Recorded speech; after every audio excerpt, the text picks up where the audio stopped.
حبايب ام امل، ازيكم حبايب قلبي؟ عاملين ايه؟ بص النهارده كده هنعمل لكم بقى فرختين مع بعضينا كده.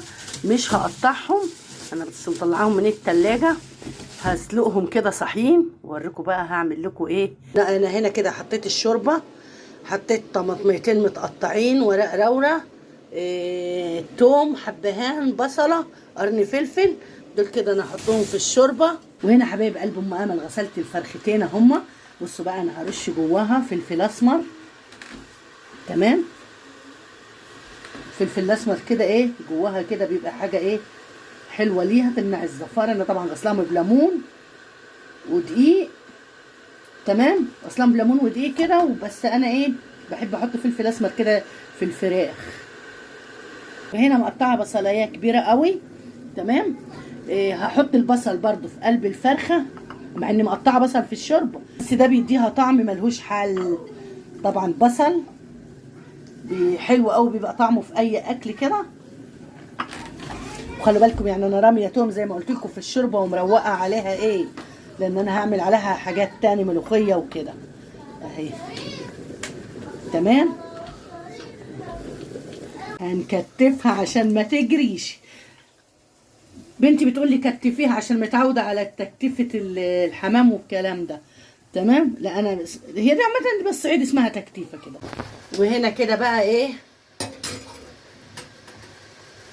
احط الفراخ بتاعتي. بسم الله الرحمن الرحيم، بسم الله الرحمن الرحيم. البصلايتين دول كده انا بعد ما تاخد غلوتين، غلوه والتانيه اروح طش عليها بالتومه اللي انا بطشها عليها بقى. هنا كده حطيت التومه اهي، حطيت السمنه، احط التومه، تمام كده. دي ايه تستحمر وارجع لكم تاخد اللون الذهبي يعني كده. وهنا التومه كده دخلت على اللون الذهبي خلاص اهي، هطشها بقى.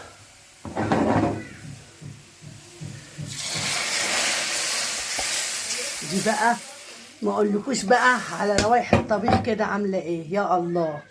بصوا بقى،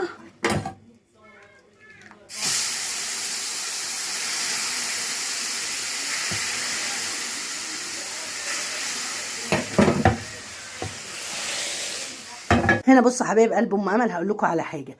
انا عامه عندي كبه، وعندي والله انا عندي اكتر، المهم عندي كبه وعندي خلاط. انا هعمل صينيه بطاطس بالجزر. انا جربتها على العموم قبل كده. رحت قاطعه بصلايتين حلوين، نضفتهم كده وقطعتهم ورحت حطاهم في الخلاط، ورحت حاطه معاهم الملح وفلفل اسمر، هضربهم في الخلاط. ودي كده دي كده تبقى البصله ناعمه خالص مع البطاطس. اضربهم كده واروح حطاهم على صينيه البطاطس. ودي هنا البصلايه انا ضربتها بس ما نعنتهاش للدرجه يعني. دي بقى كده تبقى في اي يعني، عن تجربه البنات اللي ما بتحبش تقطع بصله، واللي ما عندهاش كبه، واللي عندها كبه تستعملها في الكبه، بس انا بنعمها كده عشان بيحبوها ناعمه. وهنا كده نحط البصله حبايب قلب ام امل.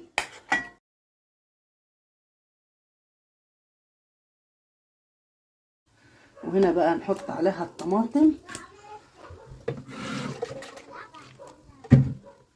طبعا انا ايه هقلبها كده واحطها على النار تاخد غلوتين، وبعدين ايه ارجعها لفوق احطها في الفرن. انا بقى حطيتها على عين البوتاجاز وحطيت لها حبه شوربه.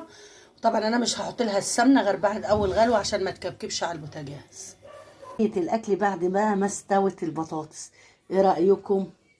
اعمل بقى ايه حاجات تانية وارجع لكم. السمنه بقى عشان احمر بلدي بقى عشان تبقى ايه، ما اقولكوش بقى على الريحه والطعم.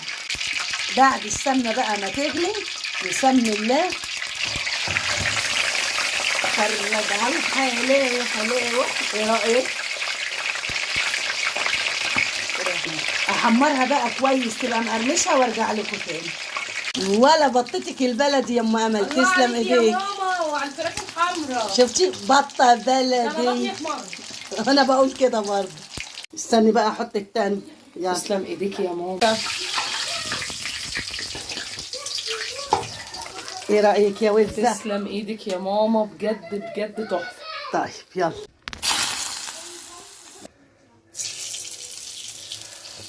معلقه سمنه كده مكان التحمير تودي الاكل في حته تانية. تسلم ايديا. اتفرج على الحلاوه حلاوه. بصوا بقى، بسم الله ما شاء الله لا قوه الا بالله. ماما بقى لما بتدخل المطبخ وبتعمل اكل بمزاج بتبدع طبعا. وعامله لنا ايه بقى مع الفراخ اللي مكتفه رجليها دي؟ رز بشعريه وبتنجان مخلل وكمان فلفل مخلل. بصي البتنجان. صينيه بقى البطاطس ايه بالجزر يا سيدي. بصي البتنجان يا ايه. بصي دي بص. بصوا يا جماعه بسم الله ما شاء الله، قلب البتنجانيه الله يا لهوي. والفلفل المشطشط. ولا بقى بصوا الرز وصينيه البطاطس دي يا جماعه عيش، انا بموت في صينيه بطاطس ماما. بسم الله الرحمن الرحيم. بصي ولا الجزر. خدي كوسايه كمان اهي جزرايه. بسم الله. ايه رايك يا امل؟ السواق بتاعي. مفيش كلام يتقال على اكلك يا ماما. تسلمي ايديا يا امل.